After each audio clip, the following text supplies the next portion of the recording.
아, 참. 그, 이은혜 조연수 사건 관련해서 3월 24일 날 결심이 열렸었죠? 네. 일명 이은혜 보고독 사건 탐사 전문 기자 이준입니다. 네, 지금 3개월째 이은혜 사건을 추적 탐사해 오고 있습니다.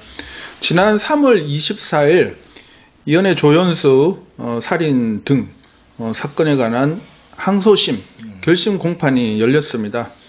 3월 24일 금요일이었습니다. 아주 장시간 진행이 됐는데요. 2시부터 6시 거의 4시간 동안 진행이 됐고요. 결심에서는 그동안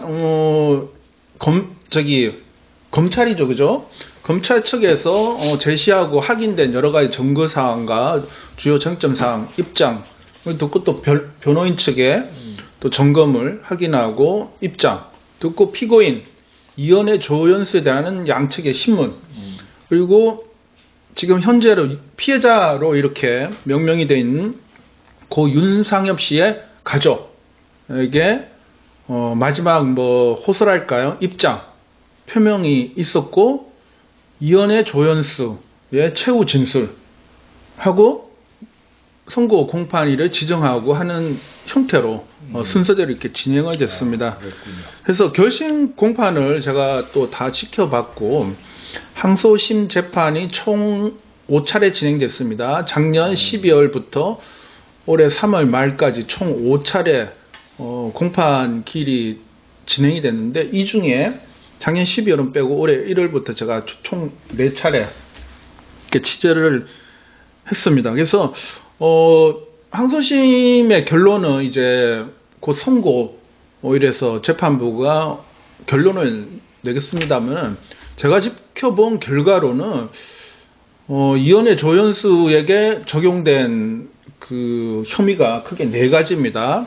다시 한번 정리해드리면 보고독 살인 미수 혐의가 있고 두 번째가 이 창리 낚시터라고 있습니다. 경기도 용인에 있는 한 낚시터인데요. 여기에서 이 고 윤상엽 씨를 밀어서 물에 빠뜨려 죽이려고 했다라는 창리 낚시터 또 살인 미수 혐의가 있고요. 세 번째 가평 용서 계곡에서 고 윤상엽 씨가 이제 익사 사고가 발생해서 이제 안타깝게도 유명을 달리했습니다. 이 부분이 검찰의 최초 공소 내용은 자기에 의한 살인, 즉 가스라이팅에 의한 살인이다. 이렇게 공소를 제기를 했습니다만은 1심에서 결론은 자기는 아니고 부작위에 의한 살인이다. 이렇게 1심 결론이 났고요. 또 마지막 한 가지가 있습니다. 자, 결과적으로 이은혜 조연수가 고 윤상엽 씨를 죽여서 보험금을 타내기 위한 목적으로 사전 공모해서 이렇게 죽였다라고 해서 보험금을 타내기 위한 그러니까 모든 과정 일련의 그 과정이 그 살인을 위한 과정이었다라고. 그렇죠. 보험 사기 혐의가 적용된 거죠. 그래서 큰 게 4가지였는데 제가 집중한 부분은 이겁니다. 보고독 살인 사건 부분인데요. 이 과연 보고독을 식당에서도 우리가 흔히 보고 식당 가가지고 보고 지리를 먹고 또 보고 매운탕도 먹고 보고 회도 먹고 하잖아요. 그렇죠. 근데 어느 식당에 가서 보고독 들어간 피와 내장, 알 등을 주세요 해가지고 주는 식당이 없어요. 없죠. 보셨어요? 아니요. 그리고 동해안 이런 현지 횟집이나 항구 포구 이런 데 가서 거기서는 동해안 같은 경우는 겨울철에 보고 또 주산지예요. 그래서 거기서 보고를 구매하시면서 보고 피 주세요, 알 주세요가 보셨어요? 아니요. 그죠? 그 누가 줍니까? 저는 그 부분이 의심스러웠습니다. 그래서 실제 공판도 지켜보고 논란이 됐던 공소 내용에서 보고독 사건 부분은 2곳에 이런 그 포구가 나와요. 첫 번째는 속초 대포항이 나오고요. 또 하나는 강릉 주문진 또 수산시장이 나오거든요. 2곳 다 확인을 해봤어요. 제가 직접 갔어요. 가서 저는 검찰의 공소 내용과 전혀 상반되는 팩트를 확인하고 온 거죠. 그래요. 근데 항소심 그 결심 막판에 그 이은혜 보고독 사건과 관련해서 검찰의 공소장 변경이 허가됐죠. 네, 그렇습니다. 바로 이 부분이 제가 밝혀낸 부분입니다. 1심에서는 보고독 살인 혐의가 유죄로 이렇게 판결이 났거든요. 네. 검찰의 공소 내용을 거의 뭐 전적으로 사실로 인정하고 이 부분에 대한 보고독 살인 미수 혐의를 유죄를 내렸는데요.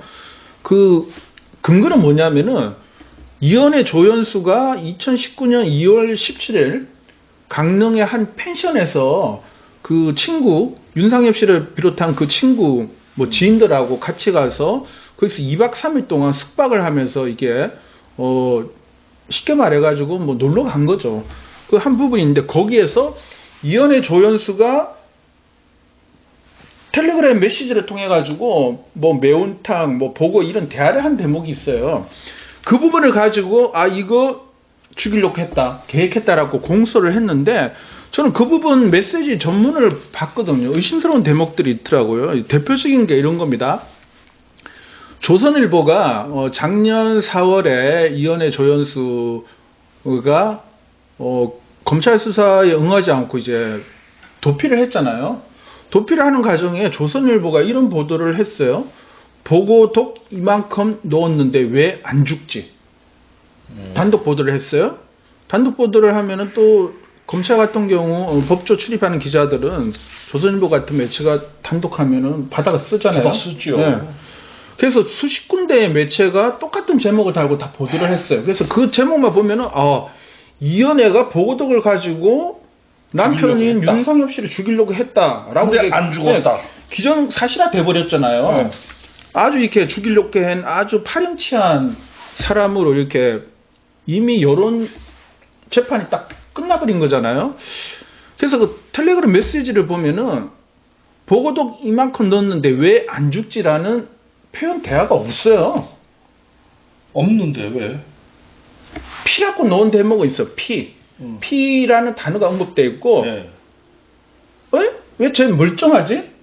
그런 대목은 있어요. 근데 결정적으로 왜 안 죽지? 보고독 넣었는데 이런 표현은 전혀 없어요. 그러면 조선일보는 그러한 표현을 누구한테 소스를 받아가 보도를 했을까요? 저는 뭐 단정은 하지 않겠지만 누군가 줬으니까 그렇게 썼겠죠. 결심에서 제가 직접 들었어요. 확인했어요. 자, 결심에 넣은 검찰 측 수사검사, 공판검사 같이 나왔는데 검찰에서 이렇게 질문을 하더군요. 피고인 이현애 신문, 조연수 신문할 때 텔레그램 메시지 대화를 하면서 보고독 이만큼 넣었는데 왜 안 죽지라는 대화를 하신 적 있죠? 라고 묻더라고요. 한 두세 차례 물었어요. 저는 그래서 그거를 들으면서 조선일보가 단독으로 보도한 그 타이틀 제목에 그 부분에 관해서 아주 강한 의구심이 들 수밖에 없더라고요. 이건 이제 검찰이 해명해야 될 대목인데요. 저는 분명히 말씀드리면 검찰이 조선일보에 흘렀다. 그리고 조선일보가 검찰로부터 수수를 받아서 보도했다. 그렇게 얘기하진 않았습니다. 그런데 검찰이 분명 그러한 표현을 결심 공판에서 썼고 조선일보가 그렇게 보도했다라는 것에 관해서는 검찰과 조선일보 양측이 저는 해명해야 돼. 분명히 해명해야 될 대목이라고 보고요.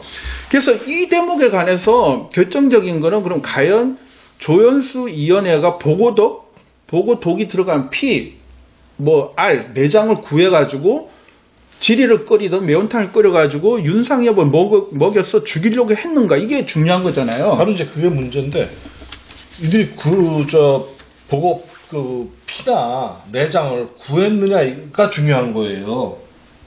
구했습니까? 못 구했죠. 이거는 추정이 아니라 확인한 사실입니다.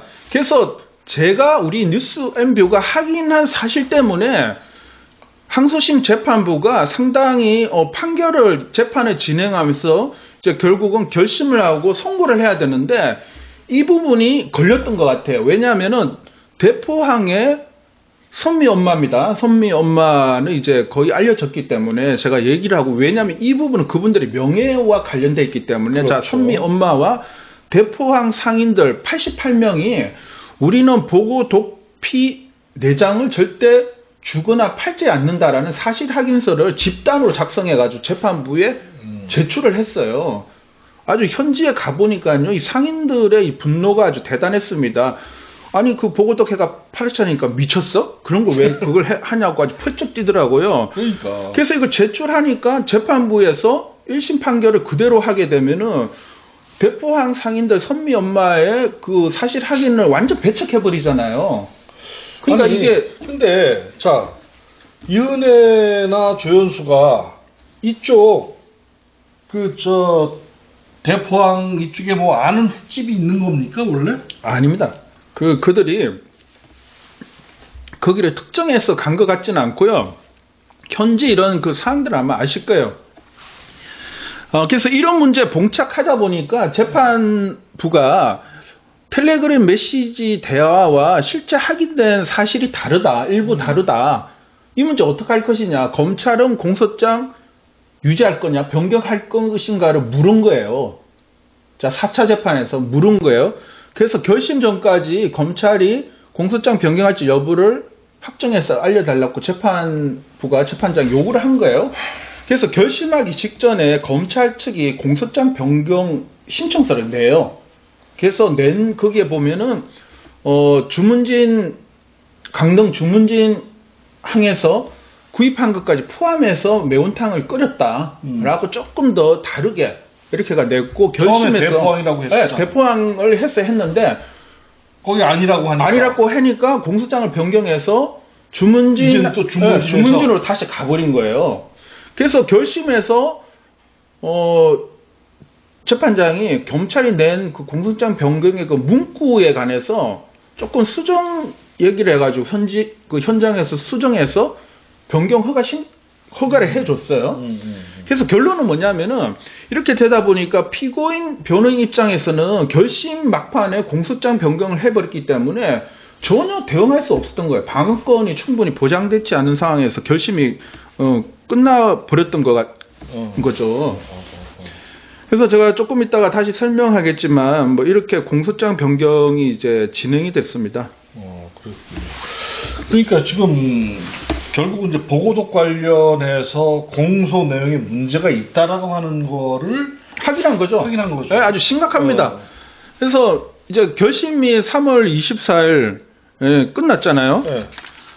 결심이 3월 24일 끝나고 선고는 4월 12일로 지정이 됐으니까 이제 변호인 입장에서는 더 할 수 있는 일이 없어요. 사실상 끝나버렸기 때문에. 근데 저는 계속 의구심이 들더라고요. 그래서 확인을 해봤어요. 확인을 해보니까 주문진 수산시장에 강수산이라는 또 업체가 있어요. 이 업체는 대게 문어를 전문으로 이렇게 다루는 곳인데 직접 제가 보니까 이 강수산이 영업을 하고 있는 거예요. 제가 이제 전해 들은 얘기로는 이은혜 씨의 아버지가 이곳을 재판 과정에 방문을 했는데 폐업을 했더라는 얘기를 들었나 봐요. 그렇게 알고 있었던 거예요. 근데 제가 전화번호가 이렇게 블로그 뒤져보니까 있길래 전화번호 찾아서 제가 전화를 했어요. 전화를 하니까 강수산의 이제 사장님이 전화를 받으시더라고요. 그래서 혹시 그 주문진 항에서 저걸 하시는 강수산 맞나니까 맞대요. 저 폐업한 거 아닌가요? 저 폐업했다고 들었다니까 이분이 무슨 얘기하냐고 우리는 처음에 여기 열어가지고 오픈한 다음에 계속 이 자리 그대로 있다는 거. 그러냐. 알겠다. 그러면 제가 거기 뭐 그 유명하다고 하니까 제가 갈 일 있으면 한번 찾아뵙겠다고. 그렇게 한 다음에 갔어요. 실제로 3월 30일. 그래서 요 내용이 조금 길 수도 있지만 좀 짧게 추격해서 설명드리면 제가 가보니까 요거 하기 전에 이제 결심해서 제가 이연의 조연수의 검찰과 변호인 측의 신문을 다 들었잖아요. 한 두세 시간 넘게 걸린 거 제가 다 들어보니까 제 느낌은 이런 거였어요. 이연의 조연수의 검찰 변호인 양측의 신문에 관해서 답변하는 내용을 보니까 논리적으로 전혀 무리가 없이 이렇게 답변을 쭉 하더라고요. 그래서 제가 보면서 이런 생각이 들더라고요. 첫 번째, 야, 이 둘은 정말 연기를 잘하구나. 두 번째, 연기가 아니라 정말 사실이라면은 저들의 얘기가 사실이라면 이거 1심에서 유죄 난 거는 조금 석연치 않구나 하는 그런 생각이 들더라고요. 그래서 그런 얘기를 듣고 3월 30일 주문진 항을 직접 방문해가 현장을 쭉 살펴봤는데 이연의 조연수가 진술한 내용이 거의 일치했어요. 아. 네, 제가 직접 확인한 거고 눈으로 똑똑히 확인하고 영상도 다 촬영해가 왔어요. 그러니까 그 사건이 2019년 2월 17일이니까 벌써 4년 하네요. 그러네요. 4년이 넘었는데 그 기억이 정확하더라고. 이들의 진술이 정확했어요. 가니까 이들이요 맨 처음에 주문진 그 펜션에서 숙박하면서 그 다음날 주문진 항을 갔는데 주문진 항이 시장이 여러 개예요. 일단 종합 전통시장이 있고 주문진 수산시장이 있고 또 주문진 어민시장이 있어요. 어민시장이 있고 또 그 뭐 또 하나 또 시장이 있는데 가서 그 구조를 보니까 이들이 그 같이 갔던 일행 중에 윤 땡땡 씨가 있어요.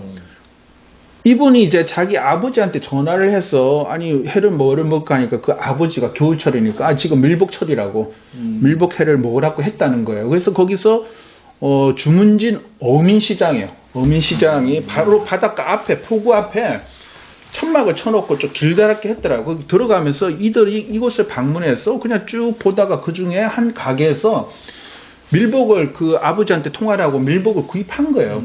밀복을 구입해서 거기 가보니까 그 시스템이요. 그 해를 판 그 가게에서 바로 거기는 안 해요. 거기는 할복을 해 손질을 안 해주는 거예요. 그 건너편에 있는 강수산 거기에 할복 전문집이니까 거기다 맡겼는데 저 건너편에서 가라고 한 게 아니라 이 밀복을 판 그 주인이 상인이 들고 간 거야. 들고 가가 맡기니까 이들은 그걸 따라간 거야. 따라가서 나중에 이제 그 하고 이게 끝날 때까지 그 바로 도로 앞에요. 도로 앞에서 앉아가 뭐 담배 피고 기다리고 하면서 바로 바다가 온 거예요. 근데 이런 내용이 조연수가 진술한 내용하고 완전 일치하더라고요. 가서 확인하니까. 네, 확인하니까. 그래서 실제로 강수산의 사장님을 만나가 물어봤어요. 이러이러한 이혼의 사건 아시냐니까 뭐 안다고 해가지고 아니 그분들이 4년 전에 여기 와서 저기 밀복 도가고 피하고 받아가가지고 윤상엽 씨를 죽이려고 했다는데 여기서 그런 거 준 적이 있냐 하니까 펄쩍 뛰는 거 똑같아요. 미쳤어요? 그런 거 주게? 완전 펄쩍 뛰었어요. 이분 하시면서 아니 검사 판사가 거기 뭐 책상머리에 앉아 판결을 하니까 도대체 전혀 이 실정도 많지도 않는 그런 얘기를 한다면서 아주 펄쩍펄쩍 뛰더라고요. 그래서 이게 얼핏 보니까 또 뭐 보고 뭐 조리사 자격증도 있는 것 같고 해가지고 그래서 이분들은 절대 자기네들은 뭐 보고 피 내장 이런 거 주지도 않고 여기 시스템 뭐 오면은 해를 칠 때 똑같아요. 대포항에서도 그랬다시피 다 세척해가지고 보고 피를 다 빼내고 당연하죠. 네. 그 고무통 있잖아요. 통에 한 10분 담가놔요. 피를 다 빼낸 다음에 또 위험할 수 있으니까 거기 10분 담가가지고 피를 완전 빠담을 해가지고 하고 내장 뭐 알 이런 거 일치 안 줘요. 안 준대요. 그런 일 있으면 자기네들이 정말 그 사람 죽이고 그러니까 쓰는데 그런 거 왜 주냐고. 그래서 이것까지 확인한 내용을 이제 막판에 결심 끝난 다음에 또 변호인이 재판부에 제출을 한 거예요. 제출을 한 뒤에 내일 4월 13일 날 선고하기로 됐는데 이게 갑자기 4월 26일로 연기가 돼버린 거예요. 네. 그래서 막판에 이러한 사실이 만약에 재판부가 받아들인다면 저는 2심에서는 최소한 보고독 관련 부분은 의회에 1심과 다른 판결이 나올 수도 있지 않을까 약간 그런 생각이 들긴 하지만 항소심 내내 이 재판부 재판장의 이 재판 진행 과정을 쭉 보고 하니까 막판에요. 결심해서 이혼의 피고인을 엄청 몰아붙이더라고요. 저는 그거 보면서 정말 좋게 판사가? 보면 재판장이요. 좋게 보면 야 진실을 밝히기 위해서 피고인을 엄청 노력하는구나. 치고 하는구나. 야 그런 생각도 한편으로 들 수도 있지만 피고인 이연애가 아주 울먹울먹할 정도로 몰아붙였어요. 아주 피고인 이연애가 당하더라고요. 그래서 그게 재판장이 또 양측 입장을 탈해서 해야 되는데 또 저렇게 되면 좀 피고인 쪽에서는 강력 반발하겠네 그런 생각이 들 정도로 하더라고요. 그래서 이건 뭐 여담이고 이제 뭐 판결은 판사가 독립적으로 하는 거니까 어떤 결과가 나올지는 모르겠지만 그래서 종합적으로 봤을 때는 저는 보고덕에 관한 부분은 대포항 주문진 어민시장 앞에 하고 있는 강수산 여기서 절대로 이연의 조연수 일행에게 보고덕 피 4장을 준 적도 없고 판 적도 없다라고 지금 강력 부인하고 반발하고 있습니다. 결국 이제 이들은 하는 얘기가 강수산에서 저 할복한 거를 이제 거기서 이제 받아가지고 왔다라고 하는 그대로 왔다는 거죠. 그리고 그걸 가지고 다 같이 끓여 먹었기 때문에 아무 문제도 없다라는 거죠. 그렇기 때문에 이연의 조연수 입장은 사전에 공모할 이유도 없었고 보고덕을 피와 이것들을 넣은 매운탕을 끓여가지고 절대 윤상엽 씨를 죽이려고 한 적이 없다는 거예요. 그거 아니에요? 아니 이게 그걸 끓여서 그걸 먹고 누가 죽었어.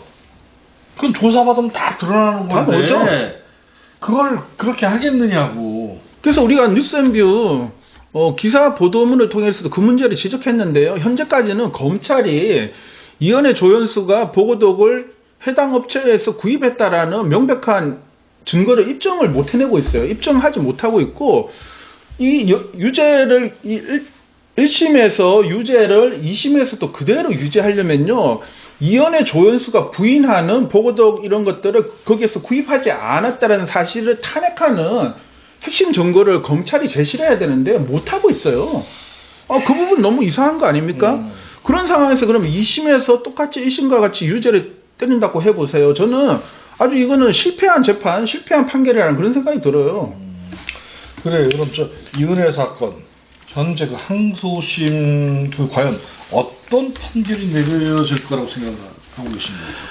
전반적으로 지금 그동안 판례가 없었던 가스라이팅을 근거로 한 자기적 살인 이 부분이 항소심에서 어떻게 판결이 날 것인가 여전히 큰 관심사거든요. 1심에서는 재판부는 법원은 가스라이팅을 통한 살인을 인정하지 않았습니다. 즉 이제 윤상엽 씨를 가평 용석 계곡에 가져가게끔 해가지고 물에 뛰어들게끔 가스라이팅을 통해서 뛰어들게끔 만들고 적극적으로 구출하지 않아가지고 죽였다. 이걸 주장했는데 이게 입증이 안 되다 보니까 아니 웃기는 게 또 그거 아니에요? 이미 이제 사망한 그 윤상엽 씨는 그 국내 굴지의 그 대기업을 다닌 그런 사람으로 알고 있거든요. 그때 당시에 아닌가요? 네. 그 부분도 어느 회사인 것까지 확인을 했어요. 제가 확인을 했었는데, 뭐, 여러분들은 뭐, 일부에서는 뭐, 삼성전자 이런 얘기도 나왔는데, 확인해 보니까 삼성전자는 아니었고요. 수원에 있는 이제 관련 대기업이라는 사실까지 제가 확인을 했는데, 그래서 아마 여러 가지 쟁점 사항이, 있어요. 그리고 있고, 가스라이팅 부분은 잠깐 말씀드릴게요. 자, 마지막 그 항소심 말미쯤에, 이제 법원에 이제 된 전문 심리위원이 있어요. 이분에 의해서 양쪽에서 이제 정인 신청을 해서 재판부가 받아들이고 이제 진행이 됐어요. 그래서 동국대 이제 조모 교수예요. 조모 교수가 팀을 구성해서 이연혜 씨를 이제 3시간 신청 면담을 해서 그 면담 결과를 이제 보고서로 작성해가 재판부에 정보로 제출했습니다. 그래서 그 결과를 보니까 이연혜 씨의 성장 과정, 그리고 윤상엽 씨를 만나게 된 과정, 그리고 검찰이 기소한 공소 내용과 1심에서 판결된 내용, 쟁점됐던 사항에 관해서 검찰과 변호인 측, 양측이 전문 심리위원에게 보낸 그 지휘서 내용대로 해가지고 쭉 그 이연혜와의 면담 결과를 정리한 보고서인데요. 그걸 보니까 이연혜 씨의 성장 과정 이런 부분하고 이 사건에 관한 그리고 윤상엽 씨 등등에 관한 뭐 생각 들은 것들이 다 이렇게 확인이 되더라고요. 이제 뭐 자세한 거는 또 다 일일이 밝혀드릴 수가 없으니까 좀 하면 핵심은 이거예요. 가스라이팅 부분은 어떻게 됐냐? 이 보고서의 핵심 부분인데 가스라이팅 부분으로 만약 그렇게 하게 되면은 설명이 되지 않는 부분들이 있다라고 결론을 내렸어요. 그러니까 가스라이팅이 아니다라는 표현을 쓰지는 않았지만 사실상 이 심정 면담을 한 국내의 아주 유수의 전문가분이에요. 이분이 아주 그 대통령 표창까지 받은 분인데 그래서 그 결과 보고서는 상당히 신빙성이 높은 거였고 거의 아니라고 사실상 아니라고 판단을 한 거예요. 가스라이팅은 머리가 좋은 사람들이 할 수 있는 거예요. 그러면 이제 그 부작에 의한 살인이 인정이 됐잖아요. 윤상엽 씨를 용서계곡에 다이빙하게 했는데 적극적으로 구조를 하지 않아서 죽었다는 부분 아니에요. 그래서 이 부분에 관한 판단은 이 부분도 뭐 제가 재판장이 아니기 때문에 예단할 수 없지만 제가 개인적으로 예측하기에는 크게 바뀔 것 같지는 않아요. 근데 이 부분에 관해서 이현의 조연수는 절대 아니다. 물에 다이빙한 이후에 이렇게 해가 노는 것처럼 해가 보여가지고 뒤돌아서 놀려고 해가 했는데 이상한 느낌 들어 보니까 다시 물속에 사라져가지고 그걸 확인한 순간부터 조연수 이현애는 할 수 있는 걸 다 동원해가지고 구조하려고 했다. 일부러 죽게 방치하지 않았다는 게 이들 입장이거든요. 이들 입장과 1심 판결은 크게 배치되는 거죠. 이 부분이고 뭐 창리 낚시터 부분 뭐 등등이 있는데 자 아까 말씀드린 보고 부분이잖아요. 보고독 살인 사건 부분인데 이거는 제가 유죄다 무죄다 말씀드릴 수는 없는 거지만 확실한 거는 대포항 주문진항에서 이거를 구입했다라는 해당 횟집 업체를 확인했을 때 이 두 것은 부인을 했고 절대 그런 사실이 없다라고 확인을 해줬습니다. 준 적이 없다 이거 아니에요. 이 부분에 관해서 설령 2심에서 1심 그대로 판결이 나온다 하더라도 대법에 가면은 상당히 법리적으로 이 부분은 문제가 될 것이고 1, 2심과 다른 판결이 놓일 수도 있는 그런 예측할 수 없는 상황으로 갈 거라는 생각이 들고요. 아니 뭐 낚시터가 사람들이 꽤 많이 오는 곳 아닙니까? 그렇죠. 그리고 그 낚시터 민물 낚시터는 보면은 뭐 주간이든 야간에도 많이 하잖아요. 야간에 그렇죠. 할 때 거기서 뭐 소란을 피우고도 하면은 난리가 나요. 그러니까. 그리고 그 결심에서도 이현애 씨, 조연수 씨가 얘기를 했어요. 이 둘은 자기네들 거기서 뭐 소란을 피우고 싸운 적이 없다고 얘기를 했고 이들의 주장은 이런 겁니다. 핵심만 요약해서 드리면 공소 내용은 이현애가 윤상엽 씨를 밀었다 이거야. 밀어가지고 조연수와 윤상엽 씨가 물에 빠졌는데 뭐 이렇게 자력으로 빠져나왔다 이거였거든. 그리고 빠져나온 윤상엽 씨가 은혜야 너 왜 나 밀었어? 라고 하니까 이현애가 발끈하면서 그래 뭐 저기 차량 타이어 구멍 난 것도 내가 뭐 했고 너 죽이려고 그랬네 하면서 발끈해가지고 아주 소란스럽게 떠들었다는 거예요. 근데 이건 누구 주장이냐면요. 그 낚시터에 같이 있었던 또 다른 정인의 주장인데 이 정인 주장의 신빙성에 관해서 피고인들과 변호인들은 다른 견해를 보이고 있는 거예요. 그래서 이 부분에 관해 이현애 조연수의 신문 내용을 제가 그날 결심 때 들었는데 저는 그들의 주장이 논리적으로 크게 문제 있을 거라는 생각이 안 들 정도로 자연스럽게 얘기를 하더라고요. 그래서 제가 아까 말씀드린 거를 연기를 했거나 아니면 이들의 주장이 진짜 사실이거나 둘 중에 하나인데 이 부분도 창리 낚시터 부분은 이현애가 윤상엽 씨를 밀었고 빠져가지고 죽이려고 했는데 탈출했다 이거죠. 거기서 빠져가지고 죽어? 수심이 깊어요. 수심이 깊은데 빠져나왔고 이현애 씨가 그렇게 했어요. 낚시터는 자기가 수십 번 갔는데 이현애 씨의 아버지가 낚시를 좋아해가지고 어렸을 때 낚시터를 다녔고 하기 때문에 낚시터에서 밤에 조용하고 하는데 떠들 수가 없다는 거예요. 떠드는 일도 일어났을 수도 없고 그렇게 되면 쫓겨난다는 거예요. 그리고 그날 그렇게 하지도 않았대요. 그리고 핵심적인 거는 거기에 핵심 정인이 있는데 같이 간 일행이에요. 조연수의 이제 여자친구예요. 이 여자친구가 이제 이현애가 밖에 있어가지고 가보니까 빠져 있었고 윤상엽이가 나와서 은혜야 너 왜 밀었냐라고 이렇게 얘기를 했는데 이현애 조연수의 진술은 달랐어요. 그 핵심 정인 조연수의 여자친구가 이현애가 그 낚시터 방갈로 안에 같이 있었대요. 그래야 막 좀 뭐 풍등하고 나서 소리가 나니까 둘 다 같이 나갔대요. 그렇기 때문에 그 이현애가 그 밖에 있지도 않은데 어떻게 윤상엽을 미냐. 절대 그런 일 없다라고 부인한 거죠. 그래서 전반적인 이런 걸 봤을 때 저는 보호동 낚시 이 부분에 관한 2심 재판부가 우리 뉴스엠뷰를 비롯해서 우리 뉴스엠뷰가 단독으로 밝혀낸 거잖아요. 제가 이제 취재를 하고 뉴스엠뷰가 우리가 보도를 하면서 단독으로 밝혀낸 부분인데 변호사도 직접 이현애 조연수의 변호인도 확인을 했고 아마 그러한 내용을 재판부에 제출했잖아요. 이 부분에 관해서 2심 재판부가 이거는 확인된 팩트거든요. 이 부분에 관해서 심각하게 고민을 해보셔야 돼요. 말씀드리고, 자, 그리고 끝으로 하나, 이 취재를 하고 우리가 한 몇 달에 거쳐가지고 심층 보도를 계속 이어가고 있는데, 자, 윤상엽 씨의 유족에 관해서 너무 마음이 아파요. 결심 때 윤상엽 씨의 친누나가 나와서 거기서 아주 울부짖으면서 이연애는 이렇게 자기 동생이 죽었음에도 불구하고 가족이 죽었는데도 여지껏 사과 한 번 한 적 없다. 그런 말을 하면서 엄중 처벌해 달라고 아주 울면서 그렇게 유족의 입장을 얘기를 했습니다. 그러니까 그날 이연애 씨가 최후 진술을 하면서 처음에 최후 진술을 못했어요. 이렇게 하려다가 막 이게 저거 했는지 울먹하면서 말을 읽지 못하자 재판장이 그 조연수 먼저 하락계가 조연수 씨가 최후 진술하고 다시 이연애 씨가 했는데 이연애 씨가 하면서 분명하게 그 남편인 윤상엽 씨가 그렇게 죽은 거에 관해서 평생 미안한 마음을 갖고 살 수밖에 없다. 그런 취지의 입장을 언급을 했어요. 언급을 하긴 했지만 유족 입장에서는 자기 이 유족분들의 자식이자 자기의 동생이 죽은 거잖아요. 얼마나 억울하고 그렇죠. 안타깝겠습니까? 그 점에 관해서 저도 똑같은 심정이에요. 이 가평 용서계곡 가가지고 같이 갔는데 윤상엽 씨만 죽고 나머지는 다 살아 돌아왔잖아요. 이연애 조연수를 비롯해 그 같이 간 일행에 분명히 책임이 커요. 이거는 평생 씻을 수 없는 크나큰 책임이에요.